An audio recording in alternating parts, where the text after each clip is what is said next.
Naranasan mo na ba ang mga hindi nakikitang puwersa na hinaharangan ng iyong pag-unlad, pag-draining ng iyong enerhiya, at pag-on ang mga tao laban sa iyo ng walang maliwanag na dahilan? Kung nakakaranas ka ng hindi maipaliwanag na pagkapagod, patuloy na hindi pagkakatulog, o isang serye ng masamang kapalaran na tila sumusunod sa iyo sa lahat ng dako, maaaring nasa ilalim ka ng espiritual na pag-atake mula sa diwa ng inggit at pangkukulam. Binalaan tayo ng Biblia sa Efeso 4:13 na ang ating pakikibaka ay hindi laban sa laman at dugo, ngunit laban sa mga pinuno, laban sa mga autoridad, laban sa mga kapangyarihan ng madilim na mundo na ito. Ngayon, matutuklasan mo ang isang salmo na may kapangyarihan upang maalis ang inggit, tsismis na kapitbahay, at pangkukulam mula sa iyong buhay magpakailanman. Ang matututunan mo ay hindi lamang sa ibang relihiyosong pagtuturo. Ito ay isang espiritual na sandata na nagbago ng libong buhay at sirang kadena na tila imposibleng masira. Ang awit 49 ay hindi lamang anumang awit. Ang tiyak na sagot ng Diyos sa mga inaatake ng mga taong naiinggit sa mga tao, malisyosong tsismis, at pagmamanipula sa espiritu. Nang maglakad si Hesukristo sa mundong ito, nahaharap niya ang parehong uri ng espiritual na pagsalungat na kinakaharap mo ngayon, at iniwan niya tayo ng mga makapangyarihang tool upang malampasan ang bawat pag-atake ng kaaway. Bago tayo sumisid sa malalim na paghahayag na nagbabago sa buhay na ito, nais kong gumawa ka ng isang bagay na magpapaaktibo sa iyong pananampalataya at lumikha ng isang espiritual na kasunduan sa nais gawin ng Diyos sa iyong buhay. Sumulat sa mga komento sa ibaba. Kailangan ko ng pagpapalaya, at Diyos iligtas mo ako mula sa aking mga kaaway. Ito ay hindi lamang isang puna. Ito ay isang pagpapahayag ng pananampalataya na nagbubukas ng pintuan para sa banal na interbensyon sa iyong sitwasyon. Ang iyong mga nakasulat na salita ay nagdadala ng espiritual na kapangyarihan, at kapag ipinahayag mo ang iyong pangangailangan para sa tulong ng Diyos, pinoposisyon mo ang iyong sarili upang matanggap ang pambihirang tagumpay na hinahanap mo. Kung naniniwala ka sa kapangyarihan ng salita ng Diyos at handa kang makaranas ng tunay na kalayaan sa espiritu, mag-subscribe sa channel na ito ngayon at pindutin ang notification bell. Ibahagi ang video na ito sa sinumang kilala mo na maaaring nasa ilalim ng espiritual na pag-atake, dahil ang iyong matutuklasan ay maaaring maging susi din sa kanilang pagpapalaya. Manatili hanggang sa pinakadulo, dahil bibigyan kita ng eksaktong espiritual na diskarte na ginamit ng isang babae sa Michoacan sa loob ng 21 araw upang ganap na mabago ang kanyang buhay at masira ang bawat kadena ng inggit at pangkukulam na pinipigilan siya. May mga sandali sa buhay kung ang isang tao ay maaaring pakiramdam na sila ay naglalakad sa makapal na hamog na ulap, kung saan ang bawat hakbang ay tila mas mabigat kaysa sa huli. Ito ay sa mga oras na ito na ang mga hindi maipaliwanag na sensasyon ng pagwawalang kilos ay lumitaw, na parang isang hindi nakikita na puwersa ang humaharang sa bawat pagtatangka sa pag-unlad. Maraming mga naniniwala ang nakakaranas ng katotohanang ito nang hindi lubos na nauunawaan ang nangyayari sa kanilang espiritual na buhay. Itinuturo sa atin ng Biblia sa Efeso 5:9 na ang ating pakikibaka ay hindi laban sa laman at dugo, ngunit laban sa mga pinuno, laban sa mga autoridad, laban sa mga kapangyarihan ng madilim na mundo na ito. Ang talatang ito ay nagpapakita ng isang malalim na katotohanan tungkol sa likas na katangian ng mga hadlang na kinakaharap natin. Nang lumakad si Hesukristo sa gitna natin, malinaw niyang ipinakita na mayroong isang aktibong espiritual na sukat sa ating pang-araw-araw na buhay. Itinuturo sa atin ng pananampalataya na hindi lahat ng nararanasan natin ay nagmula lamang sa pisikal na mundo. Ang Diyos sa kanyang walang hanggan na karunungan ay nagbibigay daan sa atin na dumaan sa ilang mga pagsubok upang palakasin ang ating pag-asa sa Kanya. Gayunpaman, mayroon ding katotohanan kung saan ang mga negatibong puwersang espiritual ay nagtangkang makagambala sa aming kapalaran. Mahalaga na ang bawat tao ng pananampalataya ay nauunawaan ang pabago, bago upang makilala ang pagitan ng mga pagsubok na pinahihintulutan ng Diyos at itinuro ang mga espiritual na pag-atake. Ang Biblia ay puno ng mga halimbawa kung saan ang mga kalalakihan at kababaihan ng Diyos ay nahaharap sa espiritual na pagsalungat. Halimbawa, si Job nakaranas ng mga pag-atake na direktang nagmula sa lupain ng kadiliman, ngunit ang kanyang pananampalataya ay nanatiling hindi matitinag. Kapag nakikilala natin ang katotohanan ito, maaari nating simulan upang maghanap ng naaangkop na mga tool sa Espiritu para sa ating pagpapalaya. Iniwan tayo ni Jesus ng autoridad sa bawat puwersa ng kaaway, ayon kay Lucas 10:19. Ang autoridad na ito ay hindi lamang theoretical, ngunit praktikal at naaangkop sa ating pang-araw-araw na buhay. Ang susi ay namamalagi sa pagkilala sa mga palatandaan at sintomas ng mga hindi nakikita na pag-atake na ito. Kadalasan, kung ano ang binibigyang kahulugan natin bilang simpleng mga coincidences o masamang kapalaran ay maaaring magkaroon ng mas malalim na mga ugat. Inaanyayahan tayo ng karunungan sa Biblia na suriin ang ating buhay sa mga mata ng pananampalataya, na naghahanap ng banal na pag-unawa. Kapag sinimulan nating maunawaan ang espiritual na sukat na ito, ang ating pananaw sa mga hamon sa buhay ay ganap na nagbabago. Hindi kami walang magawa ng mga biktima, ngunit ang mga anak ng Diyos ay may malalakas na espiritual na armas. Panalangin, pagbabasa ng Biblia, at pagpapahayag ng salita ng Diyos ay naging mga tool ng espiritual na pakikidigma. Sa kontekstong ito ay natuklasan natin ang kahalagahan ng mga tiyak na salmo tulad ng awit 59 na gumaganap bilang isang matalim na espiritual na tabak. Ang hindi maipaliwanag na pagkapagod na naranasan ng maraming tao ay lampas sa karaniwang pang-araw-araw na pagkapagod. Mayroong isang uri ng pagkapagod na tila alisan ng tubig hindi lamang sa katawan, kundi pati na rin ang kaluluwa at espiritu. Ang Biblia ay nagsasalita sa Isaiah 40:31 na ang mga umaasa sa Panginoon ay magpapanibago ng kanilang lakas. Magpapalakas sila sa mga pakpak tulad ng eagles. Kapag ang pag-renew na ito ay hindi nangyayari ng natural sa pamamagitan ng panalangin at pakikipag-ugnay sa Diyos, maaaring ito ay isang pahiwatig ng pagkagambala sa espiritu. Si Hesukristo, sa panahon ng kanyang ministeryo sa lupa, ay madalas na nakatagpo ng mga tao na inaapi ng negatibong mga puwersang espiritual. Hindi siya nag-atubiling harapin ang mga sitwasyong ito sa banal na autoridad. Itinuturo sa atin ng pananampalataya na hindi nais ng Diyos ang kanyang mga anak na mamuhay sa patuloy na pagkaubos ng espiritual. Kapag ang pagkapagod ay nagpapatuloy kahit na matapos ang mga panahon ng pahinga at panalangin, oras na upang suriin kung may mga espiritual na pag-atake sa pagpapatakbo.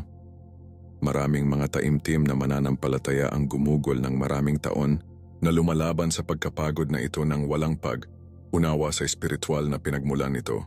Ang Biblia ay gumagabay sa amin sa 1 Pedro 5:8 upang maging alerto at matino ang pag-iisip.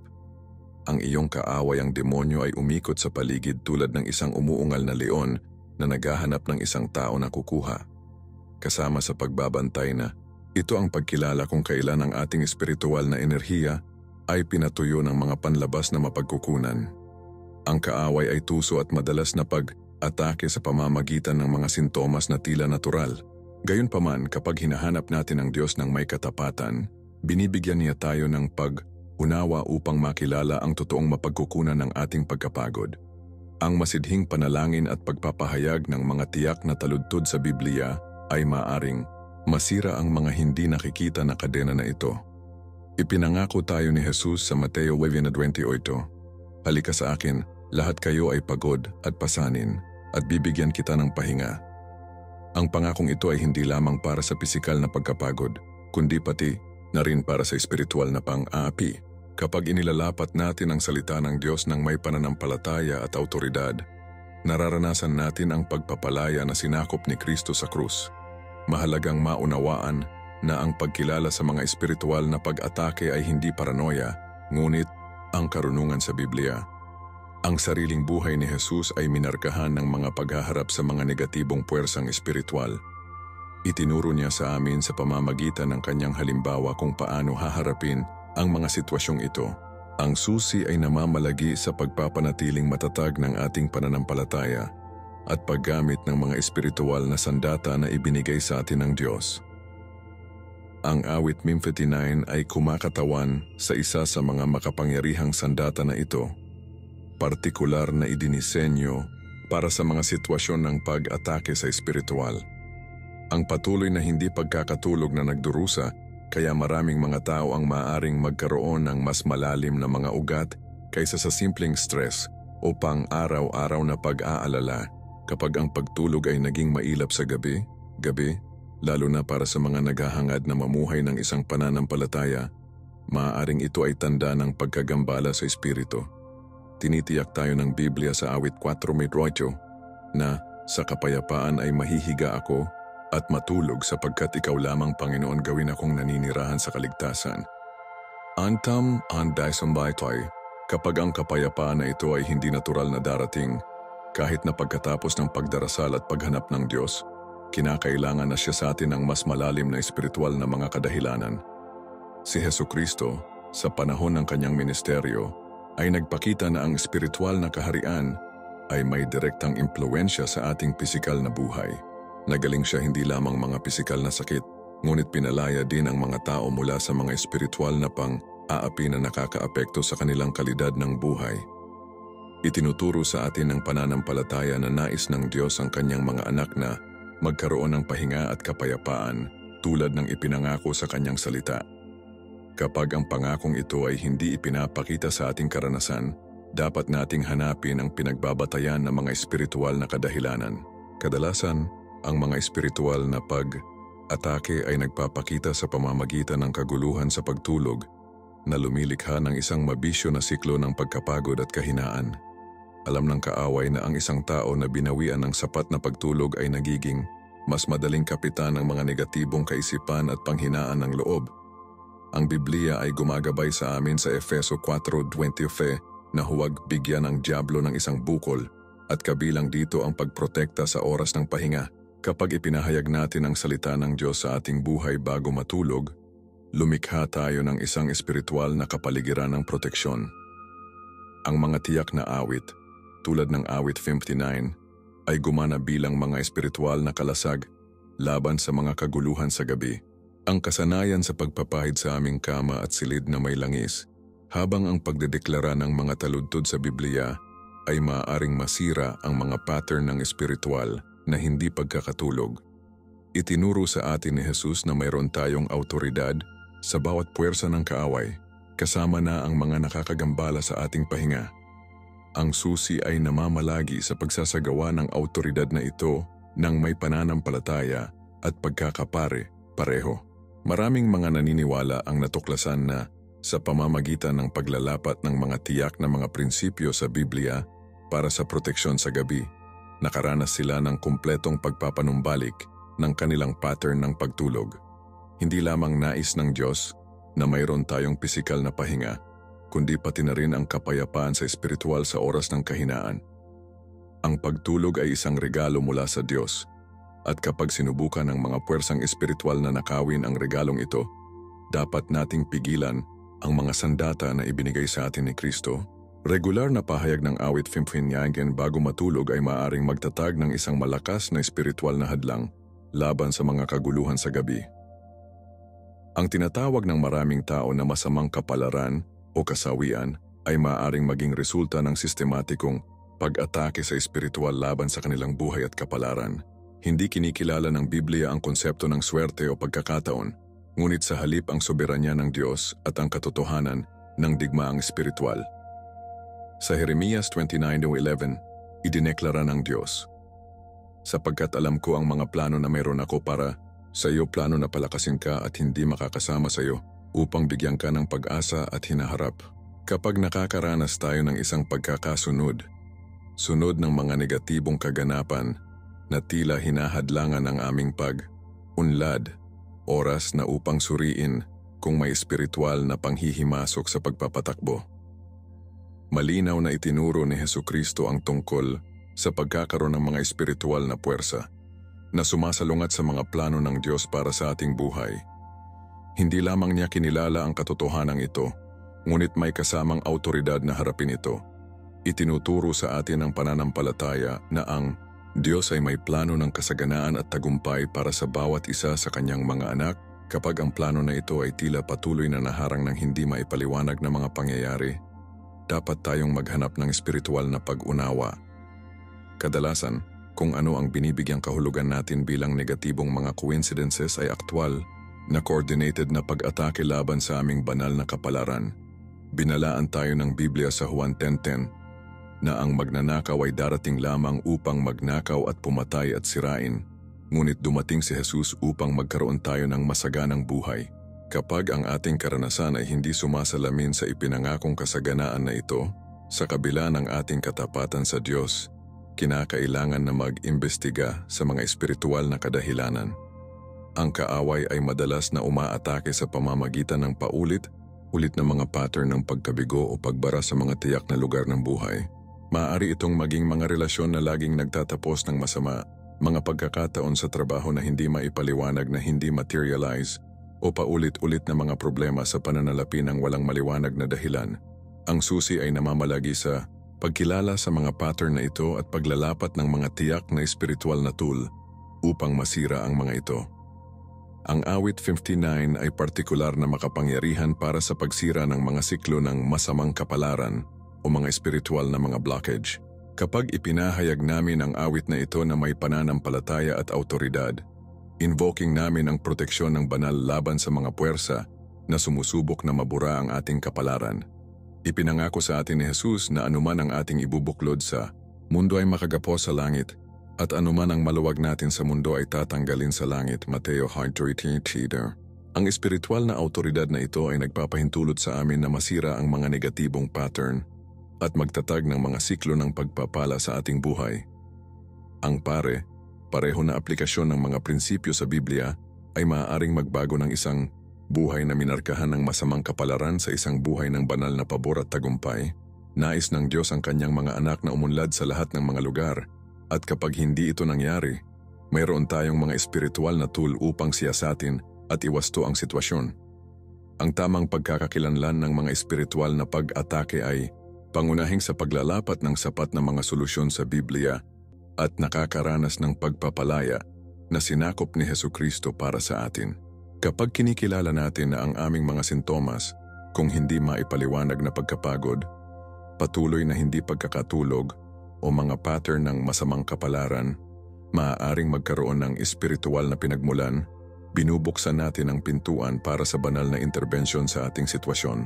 Itinuturo sa atin ng Biblia sa 2 Korinto 2:11 na hindi tayo dapat maging ignorante sa mga scheme ni Satanas, at kabilang dito ang pagkilala sa kanyang mga taktika sa pag-atake.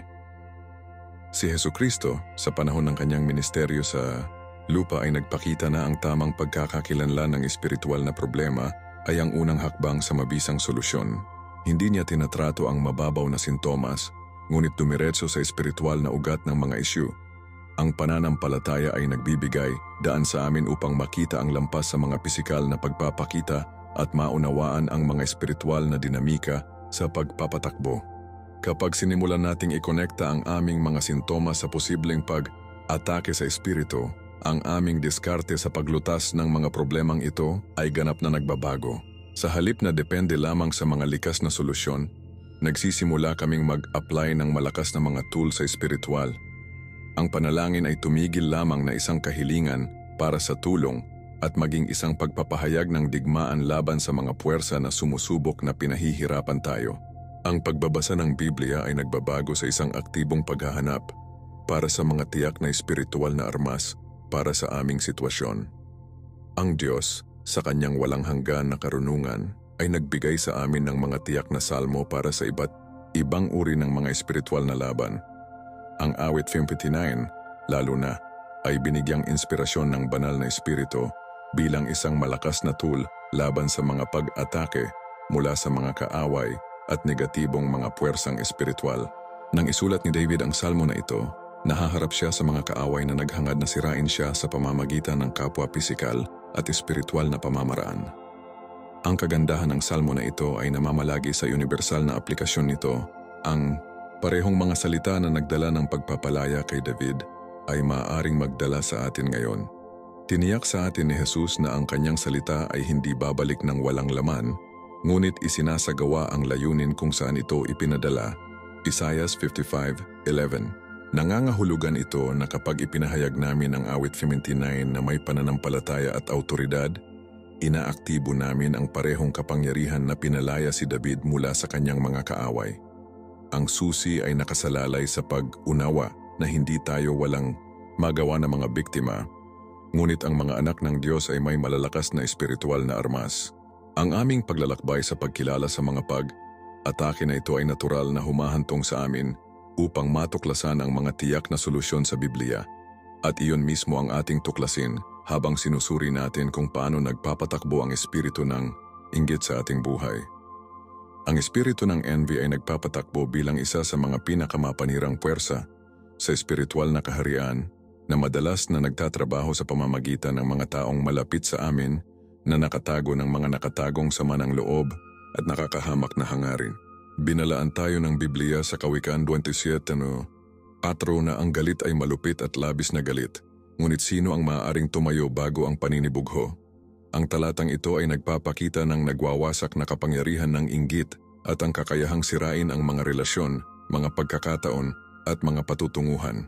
Nang lumakad si Hesukristo sa gitna natin, madalas niyang nakatagpo ang pagpapakita ng inggit, lalo na mula sa mga pinuno ng relihiyon na hindi makakasama ng kanyang tagumpay at banal na pabor. Ang diwa ng inggit ay hindi gumana sa paghihiwalay, ngunit madalas na gumagana sa pamamagitan ng mga sasakyang dagat na maaring hindi kahit naganap na malaman kung paano ito ginagamit. Itinuturo sa atin ng pananampalataya na dapat nating makilala ang tungkol sa espiritual na kapaligiran sa paligid natin at sa mga taong may access sa ating buhay. Nais ng Diyos ang kanyang mga anak na umunlad at magtagumpay, ngunit ang kaaway ay gumagamit ng mga inggit na individual upang lumikha ng mga espiritual na mga blockage at hadlang.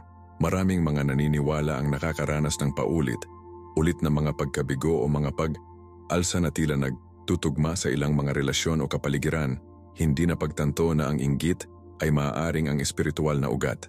Ang Biblia ay nagtuturo sa atin sa Galatia 5:20 na huwag maging mapaglaraw, pag-uudyok at mainggit sa bawat isa, na kinikilala na ang inggit ay kapwa isang kasalanan na dapat nating iwasan at isang espiritual na pag-atake na dapat nating bantayan.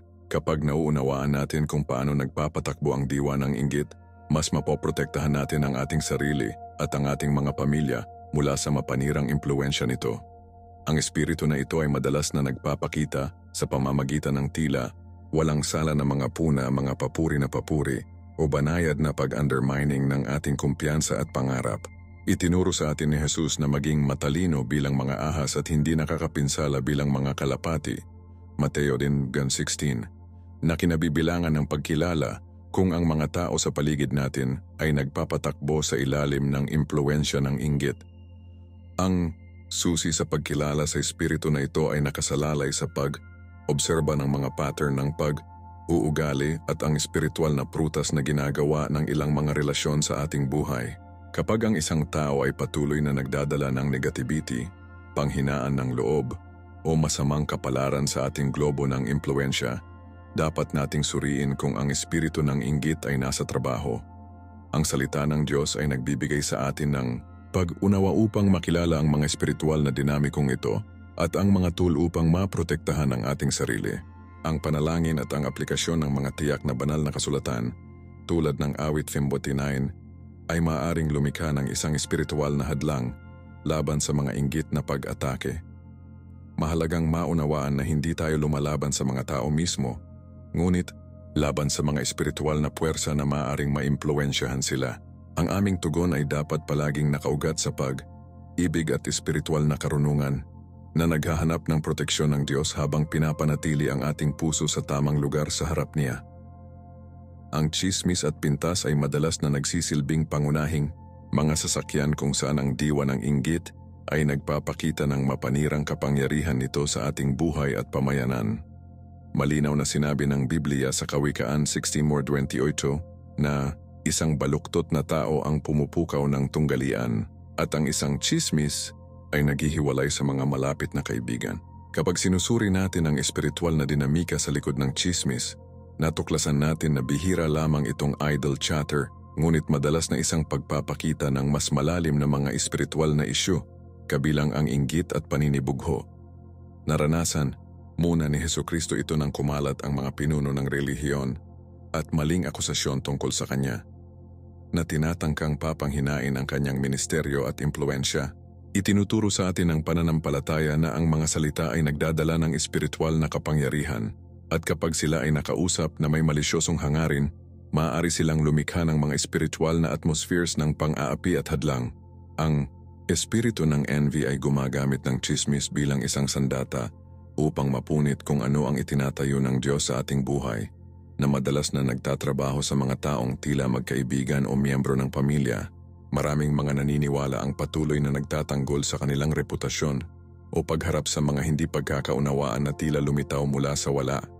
Hindi na pagtanto na ang mga inggit na individual ay maaaring kumakalat ng negatibong impormasyon tungkol sa kanila. Binalaan tayo ng salita ng Diyos sa Santiago 3:9 na ang dila ay isang apoy, isang mundo ng kasamaan sa mga bahagi ng katawan. Sinira nito ang buong katawan, itinatakda ang buong kurso ng isang buhay ng isang tao. Inihayag ng talatang ito ang malubhang espiritual na mga kahihinatnan ng pagpapahintulot sa tsismis at pagpuna na mapatakbo ng hindi mapigilan sa ating kapaligiran. Kapag tayo ang target ng inggit na tsismis, maaari itong lumikha ng mga espiritual na mga blockage na nakakaapekto sa aming mga relasyon, mga pagkakataon, at pangkalahatang pag-unlad sa buhay. Ang susi sa paglabas mula sa mga atake na ito ay namamalagi sa pagkilala sa kanilang espiritual na kalikasan at pagtugon sa karunungan sa Biblia kaysa sa mga likas na reaksyon. Itinuro sa atin ni Jesus na pagpalain ang mga nagmumura sa atin at manalangin para sa mga nag-uusig sa atin, Mateo 6:44, na kinabibilangan ng mga kumakalat na tsismis tungkol sa atin. Gayunpaman, hindi ito nangangahulugang dapat nating tanggapin ang mga espiritual na pag-atake o mabibigo na protektahan ang ating sarili sa pamamagitan ng panalangin at digmaang espiritual. Partikular na tinutugunan ng awit 59 ang mga sitwasyon kung saan ginagamit ng mga kaaway ang kanilang mga salita bilang sandata laban sa amin, na nagbibigay sa amin ng malakas na pagpapahayag upang neutralisahin ang kanilang espiritual na epekto. Kapag palagi nating inilalapat ang salita ng Diyos laban sa tsismis at pagpuna, lumikha tayo ng isang espiritual na kalasag na nagpoprotekta sa ating reputasyon at kapalaran. Mahalagang maunawaan na ang aming labanan ay hindi laban sa mga tao mismo, ngunit laban sa mga espiritual na puwersa ng inggit na nakaka-impluensya sa kanila sa pamamagitan ng panalangin, kapatawaran, at ang madiskarteng aplikasyon ng banal na kasulatan. Malalampasan natin ang mapanirang kapangyarihan ng naiinggit na tsismis at mapanatili ang ating espiritual na pag-unlad sa kabila ng pagsalungat. Ang pinakamasakit na aspeto ng mga inggit na pag-atake ay madalas na nagmula sa pagsasakatuparan na nagmula sa mga taong pinagkakatiwalaan natin at isaalang-alang ang malapit sa ating mga puso. Ang mga tala sa Biblia sa awit 55:12-13. Kung ang isang kaaway ay nang-insulto sa akin, maaari kong tiisin ito. Kung ang isang kaaway ay tumataas laban sa akin, maaari kong itago. Ngunit ikaw ay isang tao na tulad ng aking sarili, ang aking kasama ang aking malapit na kaibigan. Ang talatang ito na isinulat ni David ay nakakakuha ng malalim na nasaktan na darating kapag ang mga pinakamalapit sa atin ay naging mga instrumento ng pag-atake sa espiritual sa pamamagitan ng inggit. Naranasan ni Hesukristo ang pangwakas na pagkakanulo na ito nang si Judas, isa sa kanyang napiling mga alagad, ay nagtaksil sa kanya ng 30 piraso ng pilak na hinikayat ng iba't ibang mga kadahilanan kabilang ang inggit sa posisyon at pabor ni Jesus. Itinuturo sa atin ng pananampalataya na ang kaaway ay madalas na gumagamit ng mga pamilyar na mukha upang ilunsad ang kanyang nagwawasak na pag-atake dahil mas malamang na bantayan natin ang ating sarili laban sa mga mahal at pinagkakatiwalaan natin. Ang diwa ng inggit ay maaring makapasok sa mga pamilya, pagkakaibigan, at maging ang mga relasyon sa simbahan na pinihit ang mga dapat maging pinakadakilang taga-suporta sa mga mapagkukunan ng espiritual na pagsalungat. Maraming mga naniniwala ang nagpupumilit sa pagkalito at nasaktan kapag napagtanto nila na ang mga miyembro ng pamilya o malapit na kaibigan ay tila nagagalak sa kanilang mga pagkabigo at nakakaramdam ng pagbabanta sa kanilang mga tagumpay. Inihahanda tayo ng salita ng Diyos para sa katotohanan ito sa Micah 7:11 na nagsasabi na Ang mga kaaway ng isang tao ay ang mga miyembro ng kanyang sariling sambahayan. Hindi ito nangangahulugang dapat tayong maging paranoid o hinala sa lahat, ngunit sa halip ay dapat nating mapanatili ang espiritual na pag-unawa at protektahan ang ating mga puso sa pamamagitan ng karunungan. Kapag napansin natin ang mga pattern ng pagsabotahe, panghinaan ng loob, o hindi sinasadyang pagkagambala mula sa mga malapit sa amin, maaaring oras na upang suriin kung ang espiritu ng inggit ay nasa trabaho. Ang susi ay namamalagi sa pag-obserba ng espiritual na bunga ng mga ugnayang ito at kung paano nakakaapekto sa ating kapayapaan, pag-unlad at koneksyon sa Diyos. Itinuro sa atin ni Jesus na makilala natin ang mga tao sa pamamagitan ng kanilang mga prutas, Mateo 7:16, at kabilang dito ang pagkilala kung kailan ang bunga ng isang relasyon ay patuloy na nagdadala ng espiritual na pang-aapi sa halip na pag-unlad. Mahalagang maunawaan na ang mga tao ay maaaring mahalin tayo ng tunay habang sabay na nakikipaglaban sa inggit. Madalas na hindi rin kinikilala ito mismo. Ang aming tugon ay dapat na nakaugat sa karunungan, pag-ibig at espiritual na proteksyon kaysa sa galit o paghihiganti. Sa pamamagitan ng panalangin, pagtatakda ng malusog na mga hangganan at ang aplikasyon ng mga banal na kasulatan tulad ng awit 5:9, maaari nating mapanatili ang ating mga relasyon habang pinangangalagaan ang ating espiritual na kagalingan. Nais ng Diyos na pagalingin at ibalik ang mga ugnayang ito kung posible. Ngunit binibigyan din niya tayo ng mga tool upang maprotektahan ang ating sarili kung kinakailangan. Ang pangkukulam at espiritual na pagmamanipula ay madalas na nakikipagtulungan sa espiritu ng inggit na lumilikha ng isang komplikadong web ng mga espiritual na pag-atake na maaring mahirap makilala at pagtagumpayan ng walang pag-unawa sa Biblia. Malinaw na kinikilala ng Biblia ang katotohanan ng pangkukulam sa mga sipi tulad ng Galatia 3:1, kung saan tinanong ni Pablo, sino ang nababagay sa iyo? Na nagpapahiwatig na ang espiritual na pagmamanipula ay maaaring makaapekto kahit na ang mga mananampalataya kapag hindi sila protektado ng maayos. Si Hesukristo ay nakatagpo ng iba't ibang anyo ng espiritual na pagsalungat sa panahon ng kanyang ministeryo, kasama na ang mga pagtatangka na manipulahin at kontrolin siya sa pamamagitan ng supernatural na paraan. Ngunit lagi niyang napagtagumpayan ang kapangyarihan ng salita at panalangin ng Diyos here. Itinuturo sa atin ng pananampalataya na ang kaaway ay gumagamit ng maraming mga diskarte upang salakayin ang mga anak ng Diyos, at ang pangkukulam ay kumakatawan sa isa sa kanyang pinaka-sopistikadong sandata na madalas na nagpapatakbo sa mga taong hindi pa napagtanto na ginagamit nila. Ang diwa ng inggit ay madalas na nagbubukas ng pintuan para sa pangkukulam dahil ang mga inggit na individual ay maaaring gumawa ng supernatural na paraan upang hadlangan o saktan ang mga nagagalit sa kanila. Maraming mga naniniwala ang nakakaranas ng hindi maipaliwanag na espiritual na pang-aapi, paulit-ulit na bangungot, o mga pattern ng kasawian na tila tumindi sa paligid ng ilang mga tao o sa mga tiyak na lokasyon. Hindi na pagtanto na ang pangkukulam ay maaaring kasangkot. Ang salita ng Diyos ay nagbibigay sa atin ng malinaw na mga tagubilin para sa pagharap sa mga espiritual na katotohanan na ito sa Efeso 5:11 na nagsasabi sa amin na isusuot ang buong sandata ng Diyos upang maaari mong panindigan laban sa mga skim ng dyablo. Kasama sa sandata na ito ang tabak ng Espiritu na siyang salita ng Diyos at tiyak na mga banal na kasulatan tulad ng awit 5:9 na partikular na epektibo laban sa pangkukulam at espiritual na pagmamanipula. Kapag nauunawaan natin ang koneksyon sa pagitan ng inggit at pangkukulam, mas mapoprotektahan natin ang ating sarili at ang ating mga pamilya sa pamamagitan ng target na panalangin at digmaang espiritual.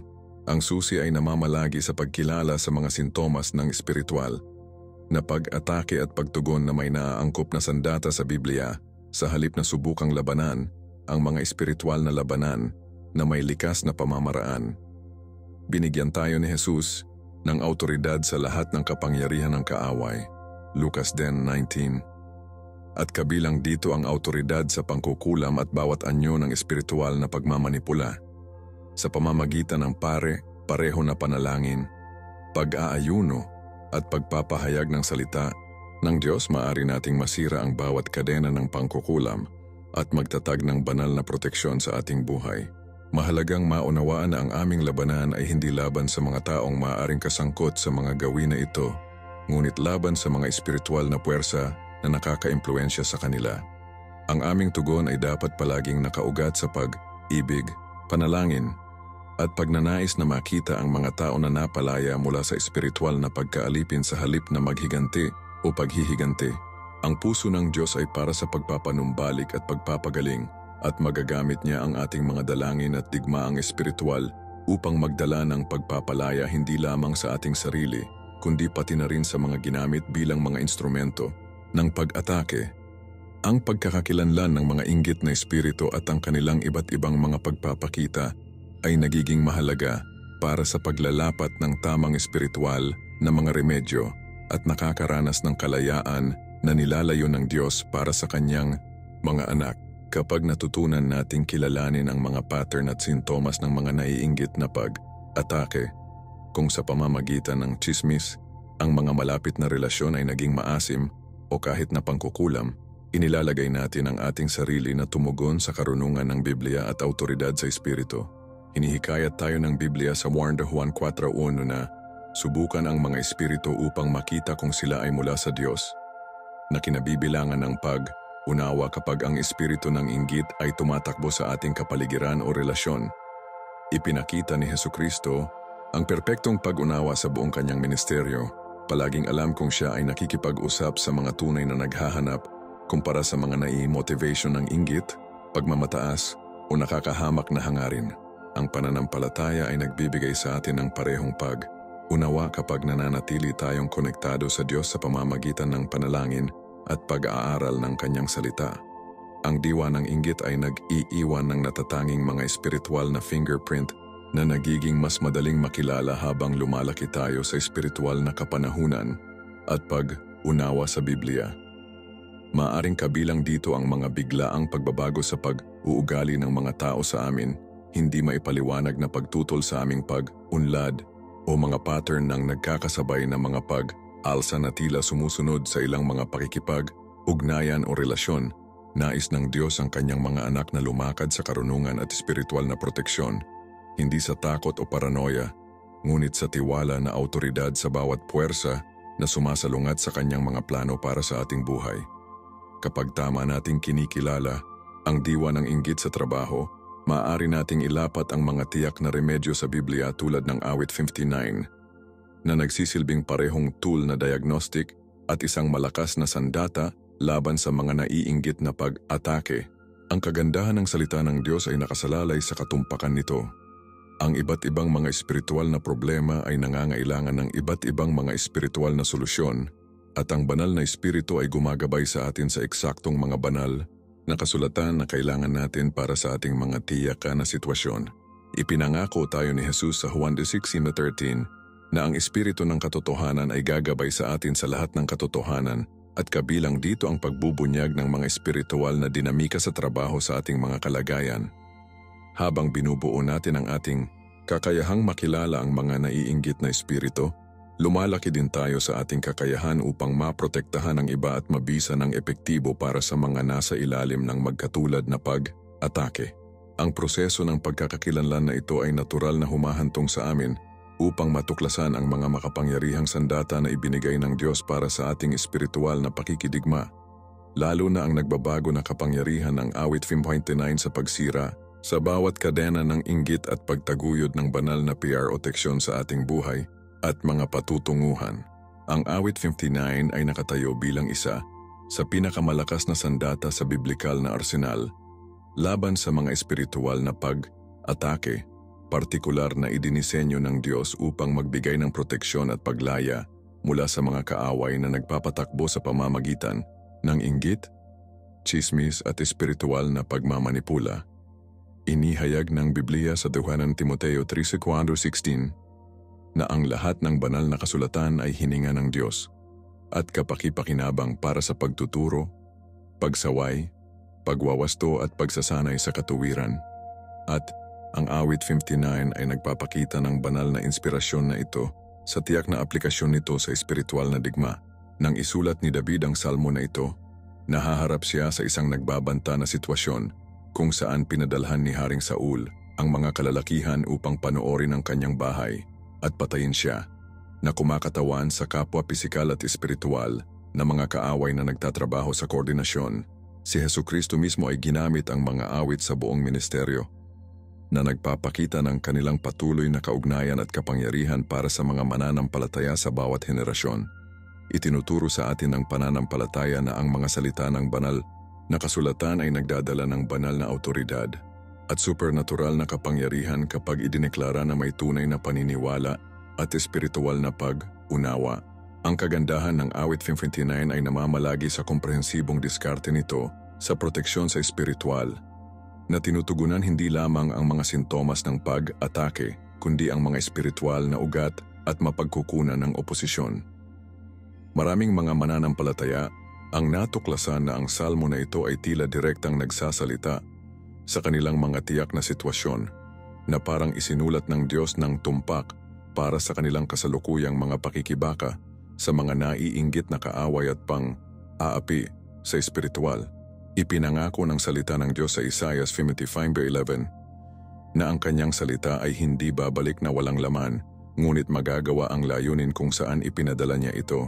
At ang awit 59 ay nagdadala ng parehong garantiya ng pagiging epektibo. Kapag nauunawaan natin ang mga espiritual na mga prinsipyo na naka-embed sa loob ng awit na ito, sinisimulan nating makita kung bakit ito naging epektibo sa buong kasaysayan sa paglabag sa mga kadena ng espiritual na pang-aapi at pagtaguyod ng proteksyon ng banal. Ang salmo ay nagpapatakbo sa maraming mga antas ng sabay-sabay. Pareho itong panalangin para sa proteksyon at isang pagpapahayag ng paghatol ng Diyos laban sa mga sumasalungat sa kanyang mga anak ng hindi makatarungan. Itinuro sa atin ni Jesus na mayroon tayong autoridad na magbigkis at maluwag, Mateo 8:18, at ang awit 59 ay nagbibigay sa atin ng tiyak na wika at espiritual na balangkas para sa pagsasagawa ng autoridad na ito laban sa mga naiinggit na pag-atake. Ang susi sa pag-unlock ng buong kapangyarihan ng salmo na ito ay namamalagi sa pag-unawa sa espiritual na konteksto nito at ilapat ito ng pananampalataya, pagkakapare, pareho, at wastong paghahanda sa espiritu. Kapag lumapit ang mga naniniwala sa awit 59 na may paggalang at pag-asa, madalas silang nakakaranas ng mga agarang pagbabago sa kanilang espiritual na kapaligiran at unti ngunit tiyak na pagbabago sa kanilang mga kalagayan. Ang Diyos ay naka-embed sa loob ng salmo na tiyak na espiritual na mga dalas na sumasalamin sa kanyang banal na kalikasan at isinaaktibo ang kanyang proteksyon na kapangyarihan sa mga tumatawag sa kanya sa katotohanan. Habang naghahanda tayo upang galugarin ang mas malalim na mga kahulugan sa loob ng salmo na ito, inilalagay natin ang ating sarili upang makatanggap hindi lamang sa pag-unawa sa intelektual, ngunit ang kaalaman sa eksperimento tungkol sa paghahatid ng Diyos sa ating sariling buhay. Ang makasaysayang konteksto ng awit 59 ay nagpapakita ng desperadong sigaw ni David para sa paglaya kapag siya ay napapaligiran ng mga kaaway na hinahangad ang kanyang pagkawasak sa pamamagitan ng kapwa nakikita at hindi nakikita na paraan. Ang mga tala ng Biblia sa 1 Samuel 19:11 na ipinadala ni Saul ang mga lalaki sa bahay ni David upang panoorin ito at papatayin siya sa umaga, na lumilikha ng isang sitwasyon kung saan nahaharap si David sa agarang pisikal na panganib na sinamahan ng espiritual na pang-api na hinuhuli ng hindi makatarungan. Si Hesukristo ay maaring maiugnay sa karanasang ito dahil nahaharap din niya ang mga kaaway na nagplano laban sa kanya araw at gabi, na naghahanap ng mga pagkakataon upang sirain ang kanyang ministeryo at sa huli ang kanyang buhay. Itinuturo sa atin ng pananampalataya na ang mga pangyayari na nag-udyok kay David na isulat ang salmo na ito ay sumasalamin sa marami sa mga espiritual na labanan na kinakaharap ng mga mananampalataya ngayon. Mga kaaway na nagpapatakbo sa kadiliman, kumakalat ng mga kasinungalingan, lumilikha ng mga hadlang, at naghahangad na sirain ang mga layunin ng Diyos sa ating buhay. Ang kagandahan ng salmo na ito ay namamalagi sa universal na aplikasyon nito. Habang si David ay nahaharap sa literal na mga kaaway na may mga espada at sibat, nahaharap tayo sa mga espiritual na kaaway na may chismis, inggit, pagmamanipula, at supernatural na pag-atake. Pinukaw ng Diyos si David na magsulat ng mga salita na magsisilbi hindi lamang sa kanyang agarang pangangailangan, kundi ang mga pangangailangan ng hindi mabilang na mga mananampalataya sa buong kasaysayan na haharapin ang katulad na espiritual na pagsalungat. Kapag nabasa natin ang awit 59 sa konteksto ng kasaysayan nito, naiintindihan namin na si David ay hindi lamang nagrereklamo tungkol sa kanyang mga problema, ngunit nakikibahagi sa madiskarteng espiritual na pakikidigma laban sa mga puwersa na sumalungat sa pagpapahid ng Diyos sa kanyang buhay.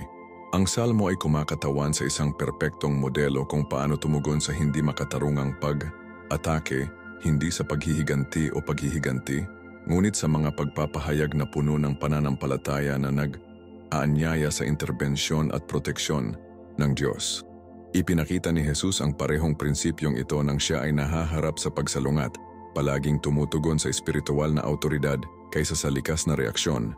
Ang kapangyarihan ng awit 59 ay nakasalalay sa kakayahang ikonekta ang ating kasalukuyang pakikibaka sa walang hanggang mga layunin ng Diyos na nagpapaalala sa atin na ang parehong Diyos na naghatid kay David mula sa kanyang mga kaaway ay magagamit upang iligtas tayo mula sa atin. Kapag ipinahayag namin ang awit na ito sa aming mga sitwasyon, hindi lamang natin binabasa ang mga sinaunang salita, ngunit pag-activate ng walang tiyak na mga prinsipyo na espiritual na lumampas sa mga makasaysayang panahon at mga konteksto ng kultura. Ipinangako ng salita ng Diyos na siya ay pareho kahapon, ngayon at magpakailanman, Hebreo 13:8, na nangangahulugang ang kapangyarihan na nagpapatakbo sa pamamagitan ng awit 59 sa panahon ni David ay pantay na magagamit sa atin ngayon. Ang susi ay namamalagi sa paglapit sa salmo na ito na may parehong desperasyon, pananampalataya at inaasahan na mayroon si David noong una siyang sumigaw sa Diyos para sa paglaya. Habang sinisimulan nating maunawaan ang mga espiritual na dinamika na kinakaharap ni David, inihahanda natin ang ating sarili na mag-apply ng parehong espiritual na sandata na nagdala sa kanya ng tagumpay laban sa tila imposible na mga logro.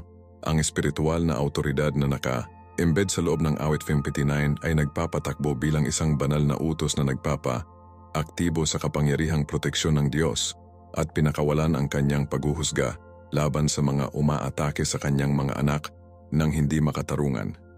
Itinuturo sa atin ng Biblia sa Kawikaan 18:21 na ang kamatayan at buhay ay nasa kapangyarihan ng dila, at kapag pinag-uusapan natin ang mga salita ng awit 59, pinakawalan natin ang buhay sa ating sarili at espiritual na kamatayan sa mga plano ng ating mga kaaway. Ipinakita ni Hesukristo ang prinsipyong ito sa buong kanyang ministeryo, gamit ang mga sinasalita na salita upang kalmado ang mga bagyo, pagalingin ang mga sakit at pinalayas ang mga demonyo, na ipinapakita sa amin na ang mga banal na salita ay nagdadala ng malikhaing at mapanirang kapangyarihan depende sa kanilang layunin. Ang pananampalataya ay nagpapahintulot sa atin na maunawaan na ang mga salita ng awit 59 ay hindi lamang mga patula na ekspresyon, ngunit ang mga espiritual na sandata na nagdadala ng buong autoridad ng langit kapag ipinahayag ng mga mananampalataya na nauunawaan ang kanilang kapangyarihan. Ang salmo ay gumaganap bilang isang espiritual na tabak na pumuputol sa kadiliman ng mga naiinggit na pag-atake, chismis at pagmamanipula sa espiritu na itinatag ang ilaw at proteksyon ng Diyos sa mga sitwasyon kung saan nakakuha ang kaaway. Maraming mga naniniwala ang nagpatotoo na makaranas ng mga agarang pagbabago sa kanilang espiritual na kapaligiran kapag sinimulan nilang ideklara ang awit 59 na regular, na parang hindi nakikita ang mga kadena at binubuksan ang mga espiritual na pintuan. Dinisenyo ng Diyos ang kanyang salita upang maging aktibo at pamumuhay, Hebreo 4:12. At ipinapakita ng awit 59 ang prinsipyong ito sa pamamagitan ng patuloy na pagpapakita ng kapangyarihan nito na siglo matapos itong isulat. Kapag ipinahayag namin ang awit na ito na may pananampalataya at pag-unawa, hindi lamang natin binabasa ang banal na kasulatan, ngunit nakikilahok sa espiritual na pakikidigma na nakakaapekto sa parehong nakikita at hindi nakikitang mga lupain.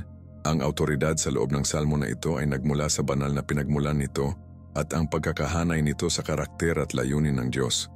Nanawagan ito sa hustisya, awa, at kapangyarihan ng Diyos sa mga paraan na sumasalamin sa kanyang puso. Itinuro sa atin ni Jesus na anuman ang hinihiling natin sa kanyang pangalan, naniniwala, tatanggap tayo, Juan Martano, 3:14, at ang awit 59 ay nagbibigay sa atin ng tiyak na wika na nakahanay sa ating mga kahilingan sa kalooban ng Diyos para sa ating proteksyon at paglaya.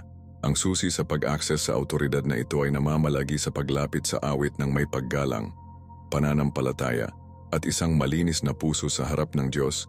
Tinitiyak na ang ating mga motibo ay nakahanay sa kanyang mga layunin sa halip na personal na paghihiganti o malisya. Kapag ang mga naniniwala ay patuloy na nagpapahayag ng awit 59 sa kanilang buhay at mga sitwasyon, madalas nilang nalaman na hindi lamang nagbabago ang kanilang mga kalagayan, ngunit ang kanilang sariling espiritual na lakas at kumpiyansa ay tumaas ng malaki.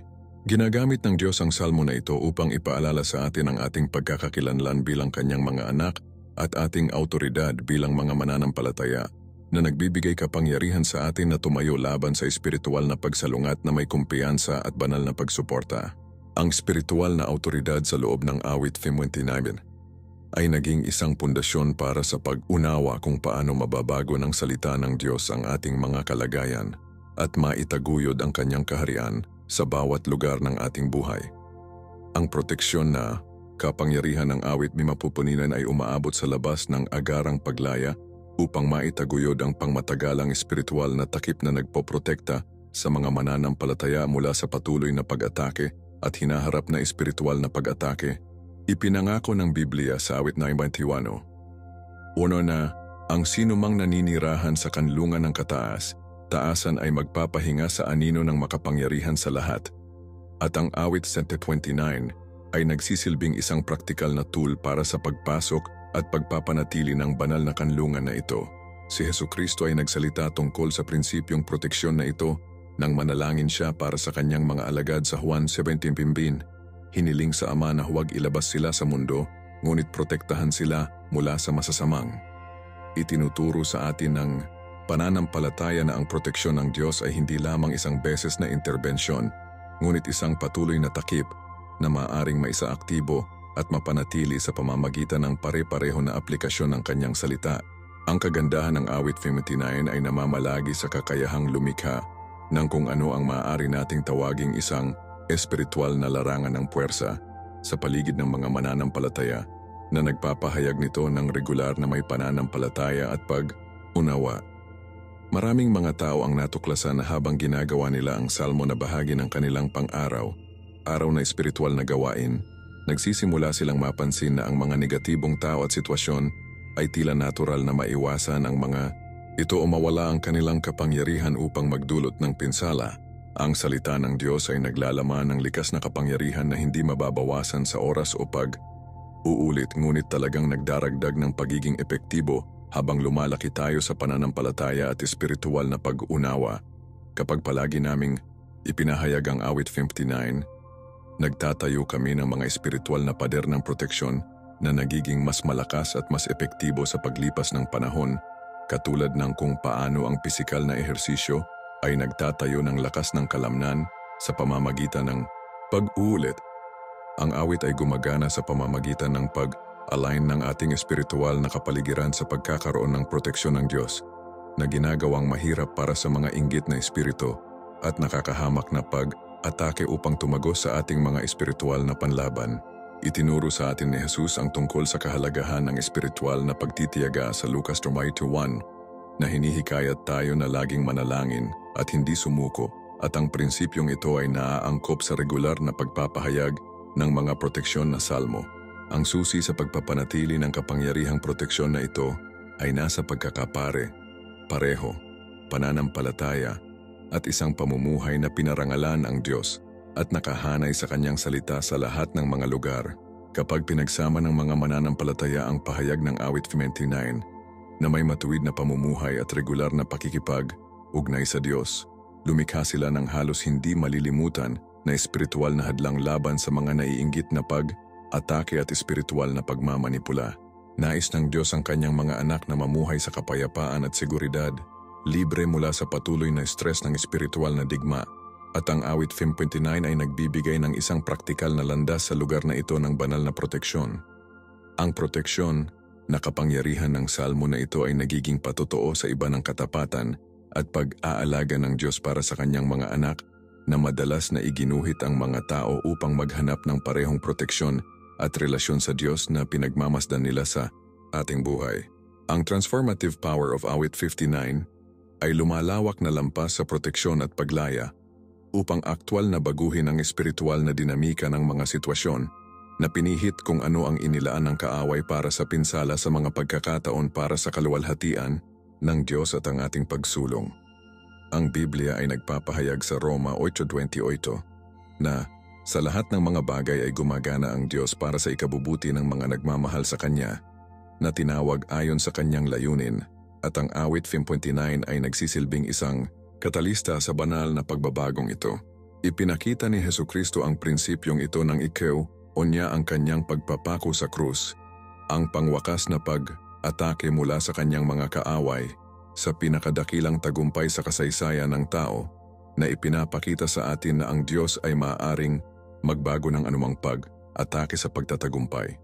Ang pananampalataya ay nagbibigay daan sa atin na makita ang lampas sa ating agarang mga kalagayan at tiwala na maaaring magamit ng Diyos kahit na ang mga pag-atake at espiritual na pagsalungat upang iposisyon tayo para sa higit na pagpapala at espiritual na paglaki.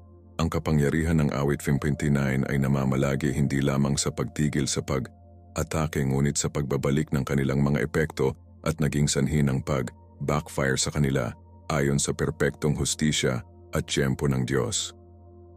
Maraming mga naniniwala ang nakasaksi sa pagbabagong ito mismo na nanonood bilang mga taong nagchismis tungkol sa kanila ay nahaharap sa mga kahihinatnan para sa kanilang mga aksyon habang sila mismo ay nakaranas ng hindi inaasahang pabor at pagsulong. Ipinangako ng salita ng Diyos na walang sandata na nabuo laban sa atin ay umunlad. Isaiah 17 at ang awit 59 ay nagpapa-aktibo sa pangakong ito sa pamamagitan ng pagtawag sa hustisya ng Diyos na mapatunayan ang kanyang mga anak at ilantad ang mga gawa ng kadiliman. Kapag ipinapahayag namin ang salmo na ito ng palagi, madalas nating nalaman na hindi lamang ang mga pag-atake ay tumigil, ngunit ang mga pagkakataon ay nagsisimulang magbukas, ang mga relasyon ay mapabuti, at ang aming pangkalahatang pagbabago sa tilapon ng buhay sa mga positibong direksyon. Ang lakas ng pagbabagong anyo ay gumagana sa pamamagitan ng pag-align ng ating mga sitwasyon sa pangwakas na layunin ng Diyos, na tinitiyak na ang bawat pagsubok ay nagiging isang patotoo at ang bawat pag-atake ay nagiging isang pagkakataon para sa banal na interbensyon. Itinuro sa atin ni Jesus na sa mundong ito ay magkakaroon tayo ng problema, ngunit ang puso dahil napagtagumpayan niya ang mundo, Juan 10:33, at ang awit 29 ay tumutulong sa atin na naaangkop na tagumpay na ito sa mga praktikal na paraan. Ang susi upang maranasan ang pagbabagong ito ay namamalagi sa pagpapanatili ng pananampalataya sa panahon ng proseso, nagtitiwala na ang Diyos ay nagtatrabaho kahit na hindi natin makita ang mga agarang resulta at patuloy na ipinahayag ang kanyang salita anuman ang mga pangyayari. Kapag lumapit ang mga naniniwala sa awit 59 na may pag-asa para sa pagbabagong anyo sa halip na proteksyon lamang, inilalagay nila ang kanilang sarili upang matanggap ang kapunuan ng nais ng Diyos na maisakatuparan sa pamamagitan ng kanilang mga pagsubok. Ang kapangyarihang nagbabago na ito ay nagiging isang malakas na saksi sa iba ng kakayahan ng Diyos na iikot ang anumang sitwasyon para sa kanyang kaluwalhatian at ang ating kabutihan, nakasisiglang pananampalataya at pag-asa sa mga nagmamasid sa kanyang gawain sa ating buhay. Ang pambungad na taludtod ng awit 59. Iligtas mo ako mula sa aking mga kaaway o aking Diyos. Protektahan mo ako mula sa mga tumataas laban sa akin. Itinatag ng pundasyon ng prinsipyo ng banal na interbensyon laban sa espiritual na pagsalungat at nagsisilbing isang pagpapahayag ng pag-asa sa supernatural na kapangyarihan ng Diyos.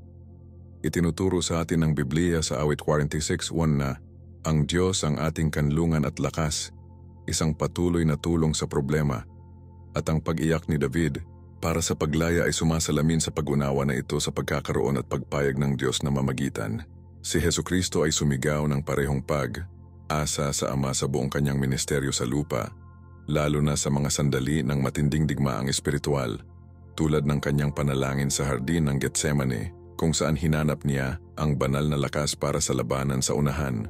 Itinuturo sa atin ng pananampalataya na ang salitang naghahatid sa kontekstong ito ay nagdadala ng kahulugan ng pag-agaw sa panganib, na iligtas mula sa pagkawasak at inilagay sa isang posisyon ng kaligtasan sa ilalim ng proteksyon ng Diyos.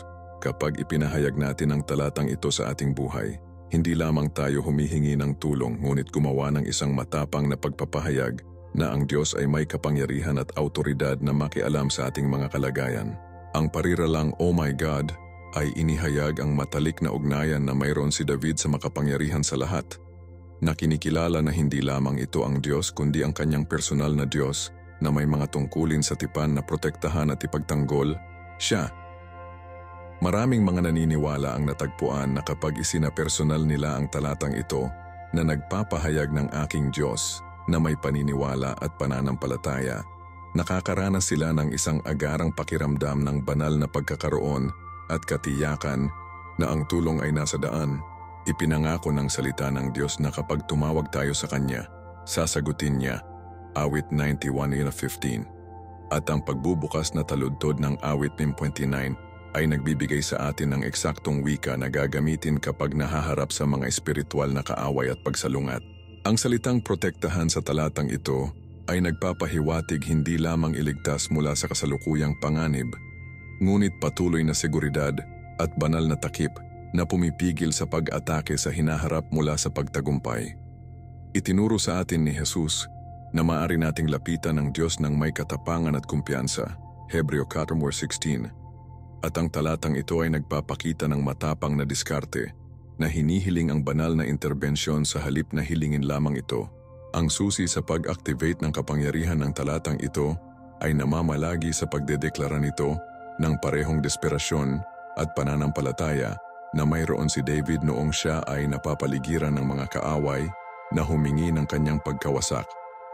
Kapag ginagawa ng mga mananampalataya ang talatang ito ng kanilang personal na pag-iiyak para sa tulong, madalas nilang nalaman na ang Diyos ay tumugon sa mga supernatural na interbensyon na lumampas sa kanilang mga inaasahan at ipinapakita ang kanyang katapatan sa kanyang salita. Ang espiritual na autoridad na naka-embed sa pagbubukas na deklarasyon na ito ay nagtatakda ng tono para sa buong salmo, na itinatag ang soberanya ng Diyos sa bawat kaaway at bawat pag-atake na darating laban sa kanyang mga anak. Ang talatang ito ay nagiging isang pundasyon para sa pag-unawa na hindi namin ipinaglalaban ang ating mga laban, ngunit may access sa parehong Diyos na naghatid kay David mula sa lahat ng kanyang mga kaaway at itinatag siya bilang hari sa Israel. Ang pangalawang taludtod, ihatid mo ako mula sa mga nagbabantay at ililigtas ako mula sa mga sumunod sa aking dugo. Pinatindi ang sigaw para sa banal na intervention at partikular na kinikilala ang likas na katangian ng mga kaaway bilang mga nagsasagawa ng kasamaan at naghahangad na sirain ang buhay at kapalaran. Binalaan tayo ng Biblia sa Juan 10:1 na ang magnanakaw ay darating lamang upang magnakaw at pumatay at sirain, at ang pagkilala ni David sa kanyang mga kaaway bilang mga nagbabantay sa Biblia na ito ng pag-unawa sa kung paano ang kasamaan ay nagpapatakbo sa mundo. Si Hesukristo ay nahaharap sa katulad na pagsalungat mula sa mga nagsagawa ng kasamaan, kasama na ang mga pinuno ng relihiyon na nagplano ng kanyang kamatayan at mga puwersang espiritual na hinahangad na maiwasan ang kanyang misyon ng kaligtasan mula sa pagtagumpay. Ang pananampalataya ay nagpapahintulot sa atin na maunawaan na ang salitang mga nagbabantay ay sumasaklaw hindi lamang sa mga tao na gumawa ng mga halatang kasalanan, ngunit ang sinumang nagpapatakbo sa ilalim ng impluwensya ng mga masasamang espiritu ay makakasama, hadlangan o sirain ang mga layunin ng Diyos sa ating buhay. Kapag ipinahayag natin ang talatang ito, nanawagan tayo sa Diyos na makilala sa pagitan ng mga tunay na sumasalungat sa atin at sa mga maaaring hindi sumasang ayon sa atin na humihiling sa kanyang interbensyon na partikular laban sa mga na ang mga pagkilos ay nagmula sa masamang pagganyak. Ang pariralang pagkatapos ng aking dugo ay nagpapakita ng malubhang katangian ng mga espiritual na pag-atake. Hindi lamang sila mga abala o menor de edad na pangangati, ngunit pagtatangka na sirain ang ating buhay na puwersa, ating kapalaran, at ang ating koneksyon sa Diyos. Maraming mga mananampalataya ang nakaranas ng antas ng espiritual na pag-atake na ito kung saan parang ang ilang mga tao o sitwasyon ay literal na sinusubukan na maubos ang kanilang buhay, enerhiya, at espiritual na sigla. Tinitiyak sa atin ang salita ng Diyos na nakikita at alam niya ang mga hangarin ng bawat puso. 1 Chronicle 28:9. At kapag sumisigaw tayo para sa paglaya mula sa mga nagbabantay, hinihiling natin sa Kanya na kumilos alinsunod sa Kanyang perpektong kaalaman sa tunay na pagganyak ng mga tao. Ang salitang i-save sa kontekstong ito ay nagpapahiwatig hindi lamang iligtas, ngunit pagpapanatili ng buhay, kapalaran, at banal na layunin sa kabila ng tindi ng mga pag-atake na kinakaharap natin. Ipinakita ni Jesus ang prinsipyong ito nang manalangin siya para sa proteksyon ng kanyang mga alagad. Alam na haharapin nila ang pag-uusig at espiritual na pag-atake dahil sa kanilang pakikipag-ugnay sa kanya. Ang susi sa paglalapat ng talatang ito ay epektibong namamalagi sa pag-unawa na hindi natin hinihiling sa Diyos na saktan ang ating mga kaaway, ngunit protektahan tayo mula sa kanilang masasamang hangarin at mapanatili ang ating buhay at layunin sa kabila ng kanilang pag-atake. Kapag ipinahayag ng mga mananampalataya ang talatang ito na may pananampalataya at pag-unawa, madalas nilang nalaman na ang Diyos ay lumilikha ng mga supernatural na hadlang sa pagitan nila at ng mga naghahangad na saktan sila, kung minsan sa pamamagitan ng mga nagbago na kalagayan at kung minsan ay sa pamamagitan ng mga nagbabago na puso. Ang espiritual na kapangyarihan sa talatang ito ay gumagana sa pamamagitan ng pagtawag sa hustisya at proteksyon ng Diyos ng sabay, tinitiyak na ang kasamaan ay hindi umunlad laban sa mga kabilang sa Kanya at nagtitiwala sa Kanyang paglaya. Ang talatang ito ay nagiging isang malakas na sandata laban sa pangkukulam, tsismis, at bawat anyo ng espiritual na pag-atake na naglalayong sirain sa halip na tutulan o hamunin tayo. Ang pangatlong taludtod, tingnan kung paano sila naghihintay sa akin. Ang mga mabangis na lalaki ay nakikipagsabuatan laban sa akin na walang pagkakasala o kasalanan ng minahan, ay inihayag ni David ang hindi makatarungang pag-uusig at nagsisilbing isang malakas na pagpapahayag para sa mga mananampalataya na nahaharap sa mga pag-atake na walang lehitimong batayan o katwiran. Itinuturo sa atin ng Biblia sa 1 Pedro 2:20 na kung nagdurusa ka sa paggawa ng mabuti at tinitiis mo ito, puri ito sa harap ng Diyos. At ang pagsasaalang-alang ni David sa kanyang pagiging walang kasalanan ay nakahanay sa prinsipyong ito ng pagdurusa ng hindi makatarungan para sa katuwiran. Naranasan ni Hesukristo ang pangwakas na halimbawa ng hindi makatarungang pag-uusig na nahaharap sa kamatayan sa krus sa kabila ng pagiging ganap na walang kasalanan sa anumang pagkakamali. At ang kanyang halimbawa ay nagbibigay sa atin ng lakas ng loob na harapin ang ating sariling hindi makatarungang pag-atake na may pananampalataya at kumpiyansa. Itinuturo sa atin ang pananampalataya na kapag hindi tayo inatake ng walang lehitimong dahilan, madalas itong ipinapahiwatig na naglalakad tayo sa kalooban ng Diyos at sinusubukan ng kaaway na pigilan tayo mula sa pagtupad ng ating banal na layunin.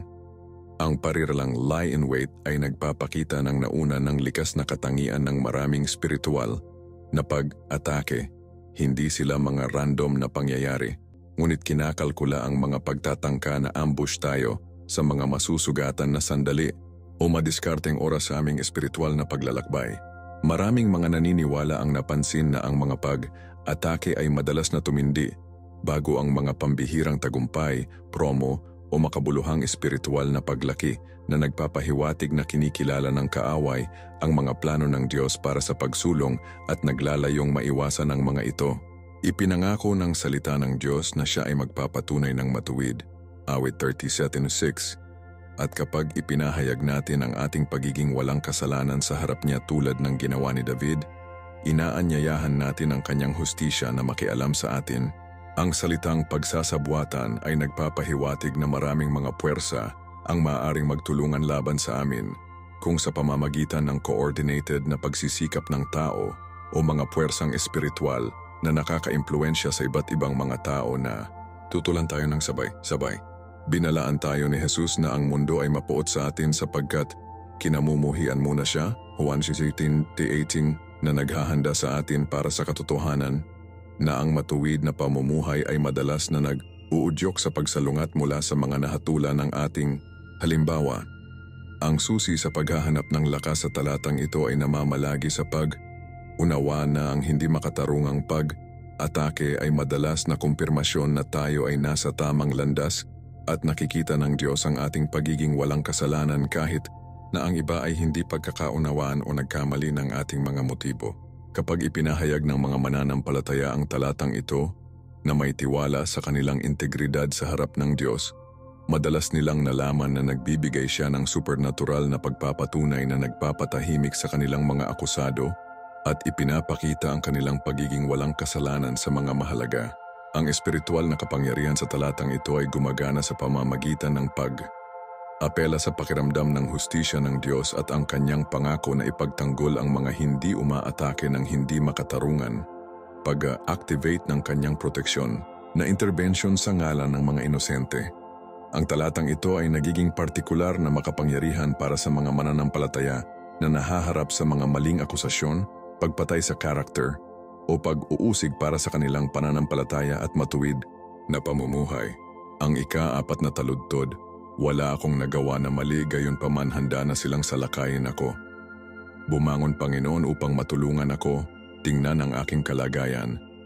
Nagpapakita ng wastong tugon sa hindi makatarungang pag-atake at ipinapakita sa amin kung paano mag-apela sa pakiramdam ng hustisya ng Diyos.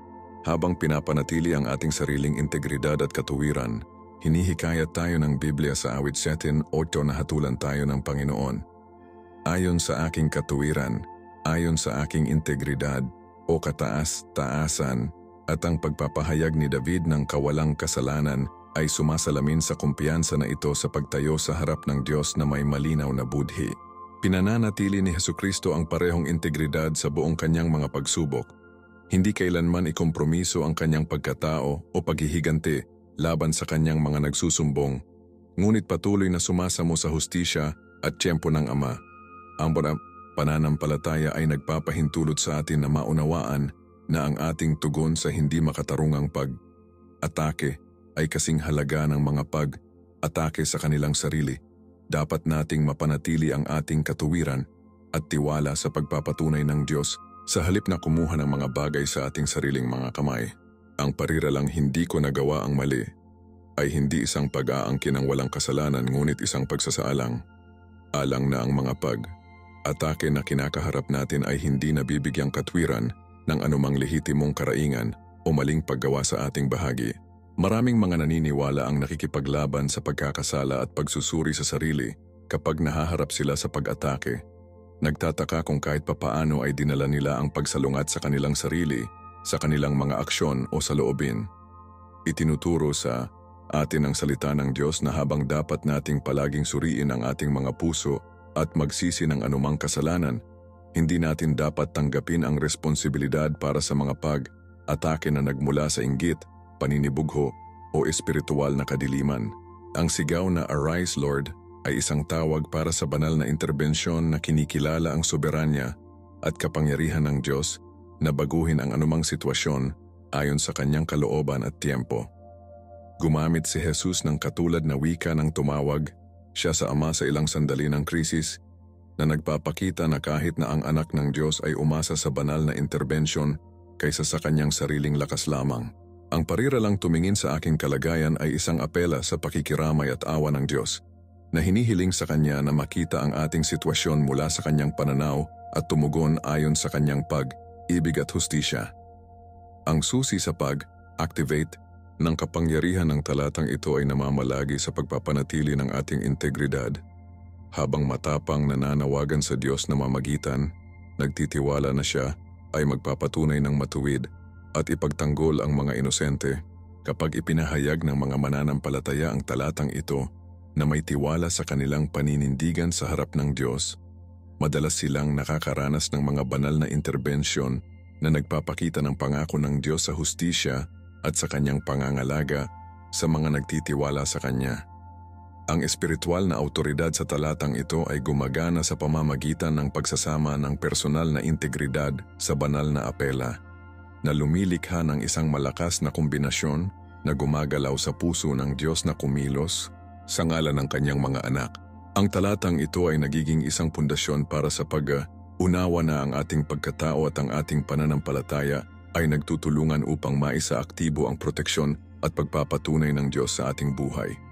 Ang pag-unlad sa pamamagitan ng mga pambungad na taludtod ng awit 5.29 ay nagpapakita ng isang madiskarteng-diskarte sa espiritual na pakikidigma na pinagsasama ang desperadong apela na may tiwala na pagpapahayag na lumilikha ng isang malakas na balangkas para sa mga mananampalataya na nahaharap sa anumang anyo ng espiritual na pag-atake o hindi makatarungang pagsalungat.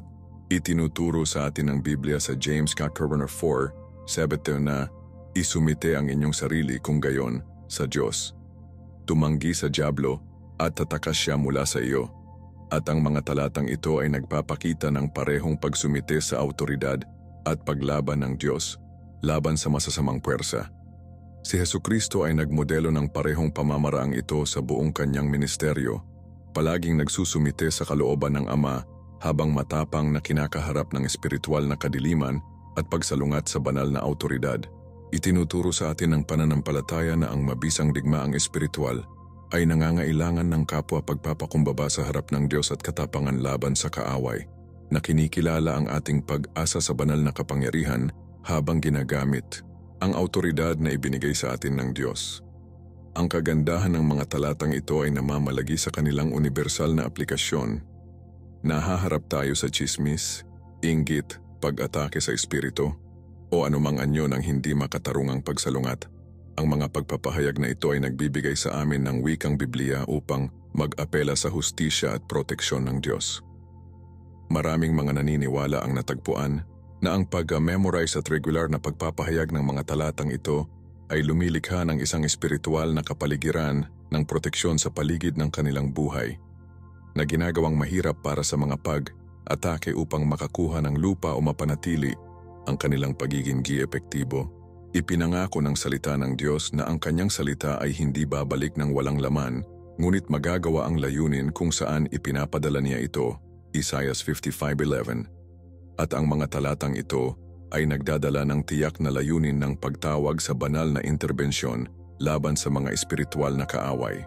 Kapag nauunawaan natin ang mga espiritual na prinsipyo na naka-embed sa mga pambungad na taludtod na ito, nagsisimula kaming makita kung paano sila nagtutulungan upang lumikha ng isang komprehensibong apela para sa proteksyon, pagpigil, at interbensyon ng Diyos sa ating mga kalagayan. Ang susi sa pag-maximize ng kapangyarihan ng mga talatang ito ay namamalagi sa pagdedeklara sa kanila ng pananampalataya, pag-unawa, at personal na aplikasyon na ginagawa silang sariling sigaw para sa tulong sa halip na basahin lamang ang mga sinaunang salita.